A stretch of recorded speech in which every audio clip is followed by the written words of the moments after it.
ఈ అల్లర్లు మూకదాడులు ఇష్టానుసారంగా కొనసాగుతున్న సందర్భంలో నా శ్రేయభిలాషులందరూ కూడా కొన్ని రోజులు నువ్వు సానుకూలంగా ఉండడం మంచిదని చెప్పి నాకు సూచించడం, చట్టాన్ని గౌరవించి నేను అట్లాగే ఉండడం, నాటు అరెస్ట్ తీసుకొని బయటకు రావడం జరిగింది. భయ నరేష్ మీద ఒక కేసే కాదు, చాలా కేసులు, అంటే అంతకుముందు అంటే ఒకటేసారి రకరకాల కేసులు పెట్టి ఆయన మీద. అంటే ప్రభుత్వం కూడా విషయం ఏదో తెలుసుకోవాలి. ఆయన మాట్లాడిన సబ్జెక్ట్ అంతా, ఆయన ఏం మాట్లాడిండో, దాని మీద ఎంత మట్టుకు ఏం జరిగింది అనేది కాకుండా జస్ట్ అక్కడ జరిగిన ఆ నిడివిని మాత్రమే వీళ్ళు ప్రచారం చేయడం, దాన్ని కూడా ప్రభుత్వం దృష్టిలోకి తీసుకోవడం.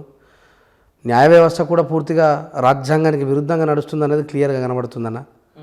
ఇక ప్రజలే దీనికి పోరాటానికి సిద్ధం కావాలి తప్ప, లేకపోతే ఆ మూకదాడులని, ఆ అల్లర్లని, ఆ గుజరాత్ లాంటి సాంప్రదాయాన్ని మన తెలంగాణలోకి ఎస్టాబ్లిష్మెంట్ కాకుండా ఉండాలంటే తిరిగి తెలంగాణ కోసం మనం ఎట్లా పోరాటం చేసినామో మరొక పోరాటానికి సిద్ధం కావాల్సిన అవసరం ఎంతైనా ఉంది. ఎందుకంటే నిన్నగాక మొన్న రాజాసింగ్ గారు ఇదే స్టూడియోలో నేను రాజాసింగ్ గురించి మాట్లాడినా.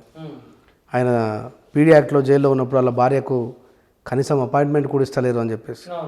అంటే అంబేద్కరిస్టులుగా అందరి మీద మాకు సానుకూలత ఉంటుంది, మాకెవరు ప్రత్యేకమైన శత్రువులు కాదు, మిత్రులు కాదు. దాన్ని ఆయన నిన్నగాక మొన్న పోయి ఆడ మహారాష్ట్ర దగ్గర ఏమంటుండు, ఏకంగా ముస్లింలను చంపేయండి అని చెప్పి మాట్లాడుతున్నాడు. మేము అట్లా ఎవరు ప్రశ్నించినాం కదా, అంతే. మమ్మల్ని ఏకంగా చంపేయమని చెప్పేసి మీడియాలో స్క్రోలింగ్ చేస్తూ ఉన్నారు. ఎంత దుర్మార్గం ఇది! ఇది చట్టవిరుద్ధం, రాజ్యాంగ విరుద్ధం కాదా? ఇప్పటికీ కూడా తమ్నేల్స్ ఉన్నాయి, మీకు అవన్నీ స్క్రీన్ షాట్ చేసి పెడతాను నేను. అంటే టీవీ9 సంస్థ సంబంధించి మీరు ఇంత స్టార్టింగ్ నుంచి చాలా ఆరోపణలు చేస్తారు, చాలా కామెంట్లు చేస్తున్నారు కదా. అంటే లీగల్గా ఏమైనా దాని మీద టీవీ9 మీద చర్యలు తీసుకోపోతారా మీరు? 100% సుప్రీంకోర్టు వరకు పోతాం, కంపల్సరీ. ఇడిసబెట్టేది లేదు, సుప్రీంకోర్టు వరకు పోతాం. మా సంస్థకు ఆ శక్తి ఉంది, బలం ఉంది, మాకు అడ్వకేట్లు ఉన్నారు. మేము అంబేద్కర్ గారి రాజ్యాంగాన్ని నాలుక మీద రాసుకున్నాం కదన్న. మరి సగం తెలిసిన సగం బుర్రగాలకి గంతుంటే కొద్ది గొప్ప పాలకంటే ఎక్కువ తెలిసిన వాళ్ళు మేము ఎట్లా వదిలిస్తాం? కానీ చట్టపరమైనటువంటి చర్యలు తప్ప ఇట్లా పాక్షిక దాడులకు వాటికి వీటికి మేము విరుద్ధం. అట్లాగని చెప్పి చేతులు పట్టుకుని కూడా కూర్చోం, సందర్భం అది కూడా చేసి చూపిస్తాం, అట్లేం లేదు.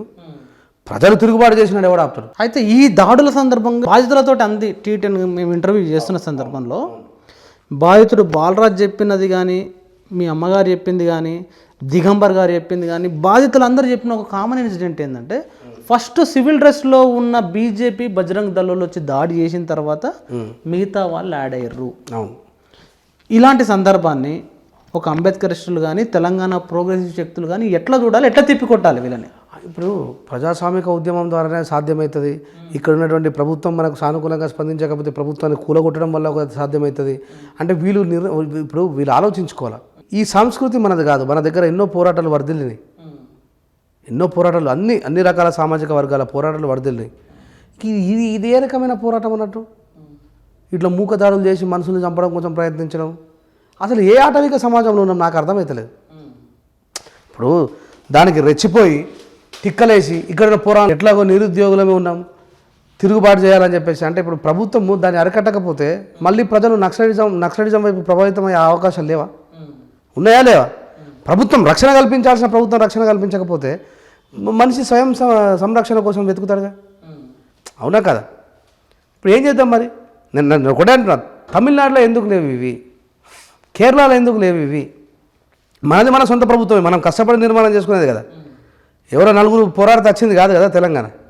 మరి ఇక్కడ పోరాడిన వ్యక్తులను కాపాడకపోతే ఎట్లా? ఇదానైతే నేను ఖచ్చితంగా ప్రజాస్వామికబద్ధంగా ప్రజలందరం కలిసి తిరుగుబాటు చేయాల్సిన అవసరం ఉన్నది.